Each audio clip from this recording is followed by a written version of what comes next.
Hey, thanks for coming back and checking out the bootcamp. Hey, welcome back to part 2 of the bootcamp series. I know there's a million different resources you could be learning from online, so I really do appreciate you choosing to work through this video series. In part 1, we learned how to create a very basic web page in CodePen, and now in part 2, we're going to learn how to actually add a bit of design to the page.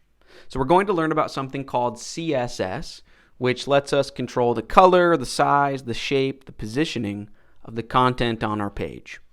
Without further ado, let's jump into the action. So I want you to follow along with me. Let's go to the CodePen website once again. And if you already have your pen up and running with our code from the previous video, that's great. But otherwise, you can always just click Start Coding or Create New Pen once again. Okay, now before we learn about CSS, let's first make sure that we have a bit of HTML content that we can style. So in the HTML column, maybe I'll add a heading level 1, so H1, and then tab on my keyboard. And then inside the opening and closing tags, I can say, welcome to our page. And then maybe below the heading level 1, I'll have a standard paragraph, so a P element. And then here's a tip in CodePen. If you just want a bit of placeholder or a filler text and you don't want to actually have to type out anything, you can just type lorem, so L-O-R-E-M, and then hit tab on your keyboard. And that will give you a bit of lorem ipsum placeholder text. Okay, so now that we have this on our page, let's ask the question, how can we begin to style this content? So for example, let's give ourselves a goal. What if I wanted this headline to be red? Well, we would just jump into this CSS area and write a bit of code. So in CSS, it really comes down to the what and the how.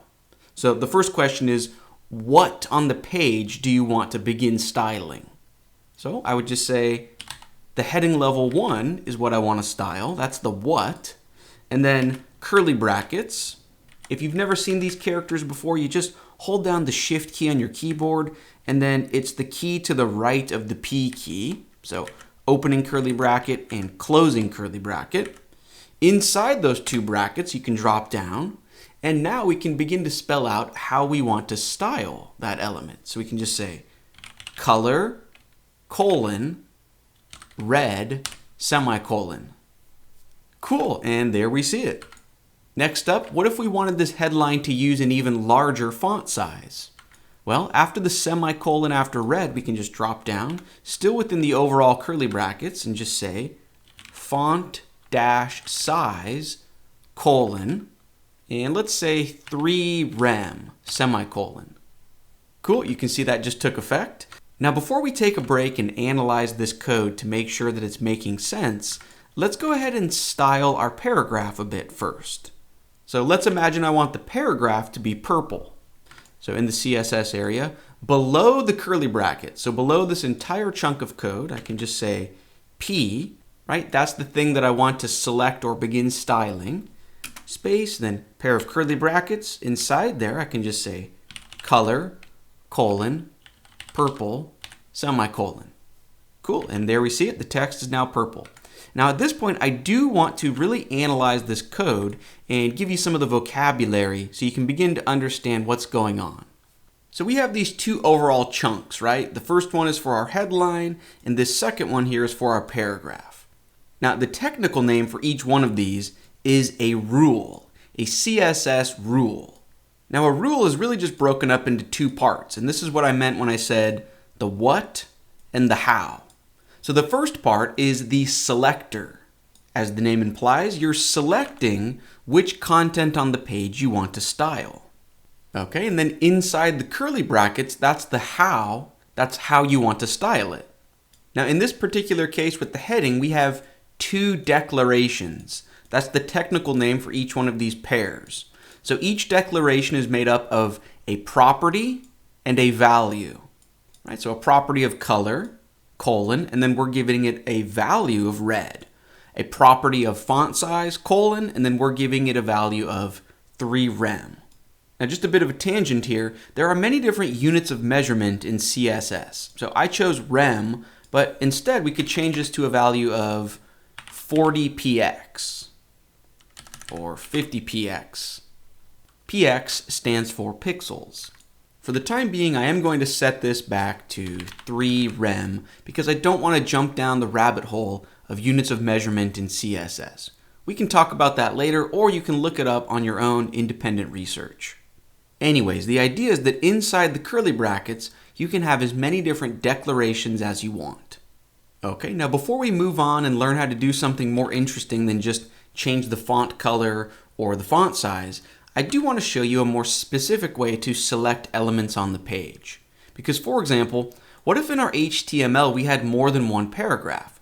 So what if below this I had a second paragraph and said, this is another paragraph? Now you'll notice that is purple as well. This is because this is a type selector. It's going to select any and all elements that match this, meaning every single paragraph element on my page is now going to be purple. So instead, what if I only wanted to select and style a specific element or paragraph element on my page? For example, what if I even had a third paragraph? Okay, and then what if I only wanted to apply a bit of special styling to just the second paragraph? For example, what if I wanted it to be green?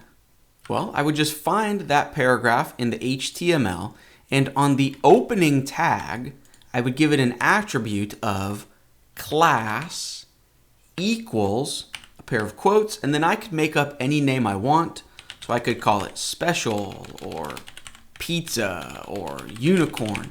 The name doesn't matter. You just need to choose something that you can remember and that's easy to type. I'll call it special. Okay, but now that we've given it a class, we can select just that class over in our CSS.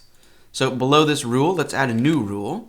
And to select a class, you begin with a dot. So dot, and then just the matching name of the class. So dot special, curly brackets, and then to make it green, we just say color, colon, green, semicolon. If we check it out, perfect. Now the cool thing about classes in CSS is that you can reuse them wherever you want. So if for some reason I wanted to apply that to the heading level 1 and have it be green as well, I could just go up into the HTML. On the opening H1 tag, I could just say class equals quotes special. And now it's green as well. So to review, we've learned about 2 different selectors in CSS. This is called a type selector. It selects any and all elements on the page that match that element type. And then we've also learned about the class selector, right? It selects elements based on their class. Okay, now changing gears, now that we have a general idea of how to select an element, let's learn how to do more than just change the font color and the font size. So right now, I want to talk about something in CSS called the box model. Essentially, every element on our page is really just a box or a rectangle, and I want to show you how you can begin to visualize or understand that. Let's start with our generic paragraph selector. So in our CSS, our P rule, after this color purple, right after that semicolon, let's drop down on a new line and let's give it a border. So we can say border, colon, right? That's the property. And then let's give it a value of 1 pixel, so 1 px, solid, and let's make it a color of black, semicolon. You always end every declaration with a semicolon. Okay, and if we check out our preview, you can see all 3 of our paragraphs now have borders around them. Now visually this looks horrible, right? You've never seen a professional website that looks like this, but I promise you there's a method to my madness. So right now I want to show you how we can begin to understand how boxes or elements work. So first of all, what if we wanted to add a bit of extra spacing in between our content and the border? Actually, first, before we add the extra spacing, why don't we give our paragraphs a background color just to make it even more obvious what's going on. So right after border, I'd probably say new line, background dash color, colon, and let's give it a value of yellow, semicolon. Okay, so now the question is, what if we want to add extra spacing on the inside of each element, right? So in between the text and its border.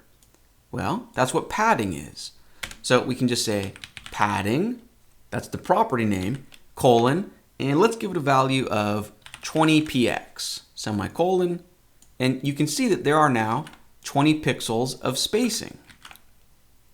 Okay, next, what if we want to control the spacing around the outside of each element? Right, so just beyond the border or the edge. Well, that's what margin is. So right after padding 20 pixels, let's say margin, colon, and let's go with a really large value. Let's say 50px. Cool, so notice now there's a lot more spacing. Now, padding and margin apply in all four directions. So that added both vertical spacing in between the paragraphs and also horizontal spacing on the left and right edges. Now, I realize it might not seem like much, and this is perhaps the ugliest web design anyone's ever created, but just understanding this basic way that boxes or elements work is huge. Really, in CSS, we're just decorating boxes, only we're trying to make it look good instead of hideous. But essentially, you've got the content itself, spacing within, which is padding, you can give it a border if you want, and then spacing on the outside, which is margin. Now at this point, you might be thinking, okay, that's great, but what if we don't want each element to take up the full width of the page? Or in other words, what if instead of this boring 1990s looking single column layout, what if instead we wanted a 2 or 3 column layout where multiple pieces of content can sit side by side together?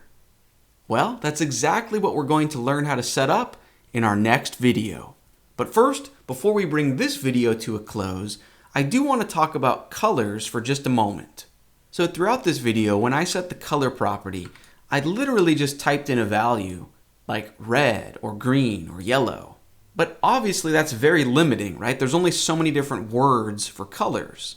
When in reality, there's a countless number of different shades and super specific colors. So for a fun exercise, in a new tab in your browser, I want you to Google for color picker. That should bring up this little area as the first result, and now you can click and drag the circle to choose any color you want. Well, this chooses the shade and saturation, but then you can use this bar to actually choose a different color. Now when you find a color you like, it's going to give you all the different types of codes that represent that exact color. Now a bit later on in the video series, we can learn how to add transparency with colors, right? To have a color be somewhat see-through. In that case, we're going to be interested in RGBA. So RGB stands for red, green, blue, and then the A means alpha transparency. That's a huge tangent. Let's not worry about that for now. For now, I want you to focus on the hex value. So this is the hexadecimal color code. It's the pound sign and then 6 characters that represent this exact color that you've chosen. So choose any color you like and then just select the hashtag and the 6 characters and then copy that into your clipboard. Okay, and then back in CodePen. Let's say for the heading level 1, instead of this green, and then actually remember that's using our special class, right? So down at the bottom, dot special, color, colon, and then just get rid of green and paste in your clipboard, right? So hashtag and then the 6 character code, and then there is that very specific, precise color. Okay, and then one last thing that has nothing to do with color that I do want to mention before we close out the video, and that is choosing the actual font that your text is using, right? You might have been screaming at the screen earlier because I showed you how to change the font size, the font color, but not the actual font itself. Now, one thing we do need to keep in mind, you can't just use a font that you have on your specific computer, right? Because we need to be sure that that font exists on the user's or the visitor's device or computer. So with that in mind, you usually want to point towards a font on Google servers, or if you have money to spend, you can sign up for Adobe's font program. But to keep things free, let's just use Google Fonts. So down in the bottom left corner of CodePen, you can click on Assets. And then in the left-hand column, you can click Fonts. Here it says some popular fonts from Google Fonts, and then you can choose from just a few that they've included. So for example, maybe I'll choose Open Sans. So I click on this arrow, and then it gives me a few different options.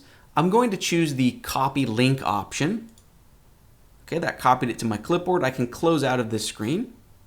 And then at the very top of my HTML, up at the very top, just paste in your clipboard. And what this little bit of code is going to do is go out onto the internet and download that font file from Google servers. This way we don't need to worry if a specific user's device actually has the font. It can just download it for free from Google.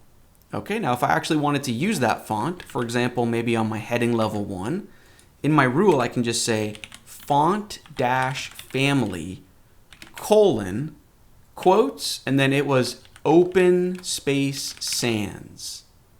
Sure to end with a semicolon. Cool, and there you can see that's using that new font family. Now, if you don't want to just apply the font family to one element and you want your entire page to use the font, well, what you can do is create an entirely new chunk of code or a CSS rule and select the body element. So body, curly brackets. Body essentially means the entire page. And then I can just cut and paste the font family line into the body rule. Okay, and now you can see all of the content is using that font. Cool. Now, one final note on choosing the font. After your main desired font, you do want to include a comma and then say either serif or sans serif. This way, if for some reason this font can't be loaded, so watch, if we get rid of that and the comma, you can see it's still using my sans serif font. So serifs are just the decorative strokes at the end of the tips of letters. Sans means without. So without sans dash, if we say font family serif, that's the default font that web browsers use. And this is Times New Roman, and it looks horrible in my opinion. It looks like a Word document from 1997. But if we just say sans dash serif, this just uses the operating system's default font. So that on its own looks okay, but we probably want to use our custom font.